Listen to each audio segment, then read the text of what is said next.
নমস্কাৰ বন্ধু বান্ধৱীসকল, এই মুহূৰ্তত আপোনালোকলৈ লৈ আহিছোঁ এক গুৰুত্বপূৰ্ণ খবৰ। অৰুণোদয় আঁচনি সংক্ৰান্ত যথেষ্ট গুৰুত্বপূৰ্ণ কিছু তথ্য আপোনালোকক জনাম। অৰুণোদয়ৰ টকা লাভ কৰিব নেকি আজি? সকলোৱে আজি টকা লাভ কৰিবনে? নিৰ্বাচনৰ বাবে লাভ কৰিব নেকি আপুনি অতিৰিক্ত টকা? এইবাৰ আপুনি 1450 টকা লাভ কৰিব নে 1250 টকা লাভ কৰিব? বিস্তাৰিত তথ্য আপোনালোকক এই ভিডিঅ'টো জনাব যত্ন কৰিম। মূল ভিডিঅ'টোলৈ যোৱাৰ আগতে আপোনালোকলৈ সৰু এটা ৰিকুৱেষ্ট, এনেধৰণৰ ভিডিঅ'বোৰ নিতৌ পাবলৈ চেনেলটোলৈ নতুন আহিলে চেনেলটো ছাবস্ক্ৰাইব কৰি ল'ব। লগতে ভিডিঅ'টো যদি ফেচবুকত চাইছে পেজটোত এটি ফ'ল' দিব, ভিডিঅ'টোত এটা লাইক দি বন্ধু বান্ধৱীলৈ শ্বেয়াৰ কৰি দিব। আহক বন্ধুসকল, আমি মূল ভিডিঅ'টোলৈ আগবাঢ়িছোঁ। বন্ধুসকল, অৰুণোদয় আঁচনিৰ ধন আজি লাভ কৰিব নেকি? কিয়নো আজি 9 তাৰিখ আৰু ইয়াৰ আগতে কিছু ক্ষেত্ৰত আপুনি দেখিবলৈ পাইছে যে চৰকাৰে নিৰ্ধাৰিত দিনতকৈ এটা দিন আগতে অৰুণোদয় আঁচনিৰ ধনখিনি আপোনালোকৰ বেংক একাউণ্টত ক্ৰেডিট কৰি দিয়ে। যিহেতু যোৱা 2 মাহৰ অৰুণোদয়ৰ কিস্তি বহুতে লাভ কৰা নাই, বহুতে আকৌ 14 তাৰিখলৈকে লাভ কৰিছে। তো এইখিনিতে আপোনালোকক জনাই ৰাখোঁ যে যদিও কিছু অনিয়ম সংঘটিত হৈছিলে অৰুণোদয় আঁচনিৰ ধনখিনি পোৱাত, নিয়মীয়াভাৱে আপুনি অৰুণোদয় আঁচনিৰ ধনখিনি লাভ কৰা নাই। এইবাৰ কিন্তু আপুনি নিৰ্ধাৰিত সময়তকৈ আগত অৰ্থাৎ আজি 9 জুলাইত আপুনি অৰুণোদয় আঁচনিৰ ধনখিনি লাভ কৰিব পাৰে। আপুনি সময়মতে আপোনাৰ বেংক একাউণ্ট চেক কৰাই ল'ব। ইয়াৰ বাবে আপুনি যদি বিশেষ প্ৰয়োজন নহয় আপুনি বেংকলৈ যাব নালাগে। যদি আপোনাৰ বেংক একাউণ্টত UPI লিংক কৰা আছে, অৰ্থাৎ আপোনাৰ মোবাইলত যদি ফোনপে, গুগল পে বা পেটিএম এনেকুৱা UPI লিংক কৰা আছে, তেতিয়াহ'লে আপুনি চেক কৰিব পাৰিব।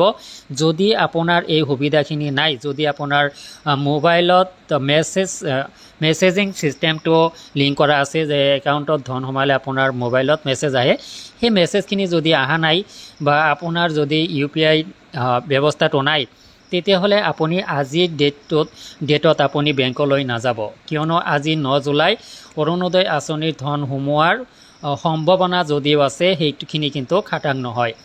যাৰ কাৰণে আপুনি দৌৰাদৌৰিকৈ বেংকলৈ দৌৰিব নালাগে। আপোনাক এটি পৰামৰ্শ মই প্ৰদান কৰিছোঁ, যদি কেনেবাকৈ ইনফৰমেশ্যনখিনি আপুনি লাভ কৰিব পাৰে আপোনাৰ বেছিক কামখিনি ক্ষতি নকৰাকৈ, তেতিয়াহ'লে আপুনি এইটো কৰিব। কিন্তু আপুনি 10 তাৰিখত আপোনাৰ বেংক একাউণ্টটো আপুনি চেক কৰিব পাৰে। 10 তাৰিখত প্ৰয়োজন সাপেক্ষে আপুনি যদি এনে পদ্ধতি আপোনাৰ বেংক একাউণ্টৰ সৈতে আপোনাৰ মোবাইলত কোনো SMS নাহে বা আপোনাৰ UPI ব্যৱস্থা নাই, তেতিয়াহ'লে 10 তাৰিখত আপুনি বেংকলৈ গৈ বা আপোনাৰ ওচৰৰ CSP কেন্দ্ৰলৈ গৈ আপুনি একাউণ্ট চেক কৰাই ল'ব পাৰে আপোনাৰ বেংক একাউণ্টত ধনখিনি সোমাইছে নে নাই। তো যদি কিছু সংখ্যক হিতাধিকাৰীৰ ধন আজি বেংক একাউণ্টত আহিব পাৰে, কিয়নো এনেকুৱাভাৱে ইয়াৰ আগতে অৰুণোদয় আঁচনিৰ ধন চৰকাৰে এদিন আগতে প্ৰভাইড কৰা দেখিব পোৱা যায়। যাৰ কাৰণে কোৱা হৈছে যে আজিৰ ডেটতো অৰুণোদয় আঁচনিৰ ধনখিনি আহিব পাৰে। কিন্তু আপুনি 10 তাৰিখতে পাব বুলি ভাবি লওক আৰু 10 তাৰিখতে আপুনি অৰুণোদয় আঁচনিৰ ধনখিনি লাভ কৰিব আৰু আপুনি আপোনাৰ বেংক একাউণ্টটো চেক কৰাই ল'ব। তো ইয়াৰ পিছতো আপোনালোকক জনাই ৰাখিছোঁ যে 10 তাৰিখত যদি আপুনি অৰুণোদয় আঁচনিৰ ধনখিনি কিবা কাৰণত পোৱা নাই, আপুনি আৰু 2 দিন ৱেইট কৰিব লাগিব।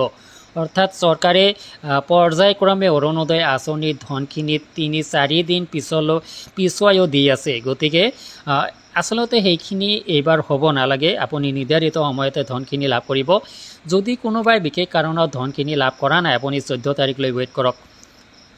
ইয়াৰ পিছতে আহক বন্ধুসকল, যে নিৰ্বাচন সমাগত হোৱা বাবেই অতিৰিক্ত টকা ধাৰ্য হ'ব নেকি অৰুণোদয় আঁচনিৰ বাবে?